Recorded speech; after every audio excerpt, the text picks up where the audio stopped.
অবশেষে দূর হলো বাংলাদেশ ফুটবলের বড় একটা শঙ্কা, একই সাথে উন্মোচিত হলো নতুন এক সম্ভাবনার পথ, যার সুবাদে জুনের আগেই করা নাড়ছে দারুণ একটা সুখবর। ফলে সিঙ্গাপুরের ম্যাচে আসতে চলেছে লাল সবুজের এক ঐতিহাসিক দিন, যা দেখতেই এতটা সময় ধরে অপেক্ষার প্রহর গুনছিল ফুটবল প্রিয় বাঙালিরা। বাংলাদেশ ফুটবলের কেটে যাওয়া শঙ্কা আর সুখবর নিয়ে বিস্তারিত এই রিপোর্টে। সিঙ্গাপুরের বিপক্ষে বাংলাদেশের এশিয়ান কাপ বাছাইয়ের ম্যাচ নিয়ে সরগরম বাংলার ফুটবল পাড়া।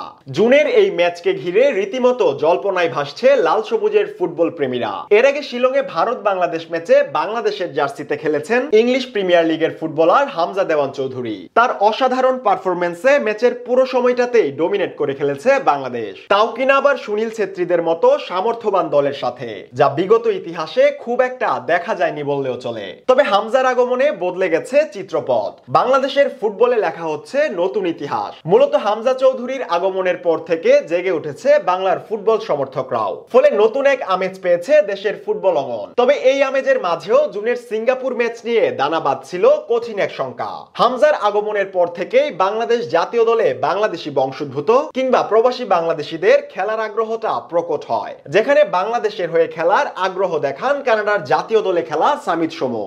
যদিও সামিতকে বাংলাদেশের হয়ে খেলতে দেখার জন্য আরো বহু আগে থেকেই অপেক্ষার প্রহর গুনছিল ভক্তরা। তবে এবার সামিতের আগ্রহের পর বাফুফের তরফ থেকে সবকিছু বেশ দ্রুত গতিতেই আগাচ্ছিল, কেননা জুনের ম্যাচেই বাংলাদেশের জার্সিতে অভিষেক ঘটাতে চান সামিত। আর বাফুফে তো আরো আগে থেকেই মুখিয়ে। সামিতের জন্ম নিবন্ধন থেকে পাসপোর্ট সবকিছুতেই বাফুফে কর্তাদের সর্বোচ্চ সহযোগিতা এবং দ্রুত নিষ্পত্তির মনোভাবও ছিল প্রশংসা পাওয়ার মতো।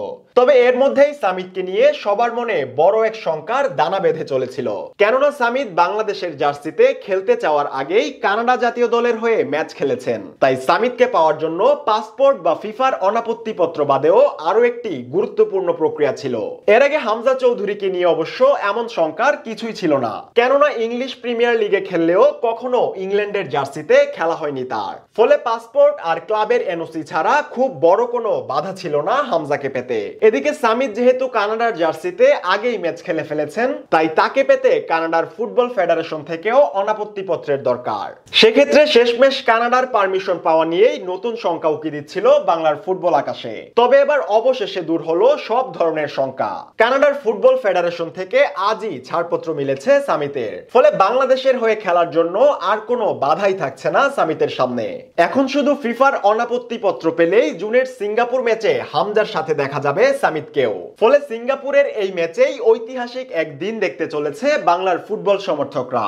এছাড়া এই ম্যাচের আলোচনায় আছেন ফাহমিদুল কিংবা কিউবা মিচেলরাও, যেখানে জুনের এই ম্যাচেই ফাহমিদুলকে খেলাতে চায় বাফুফে কর্তারা। এমনকি কোচ হাভিয়ের কাবরেরার সাথেও এ নিয়ে আলোচনা করেছে বাফুফে। ফলে তাকেও দেখা যেতে পারে হামজা সামিতদের সাথে। তাই নিঃসন্দেহে এক ঐতিহাসিক দিনেরই সামনে দাঁড়িয়ে লাল সবুজের বাংলাদেশ।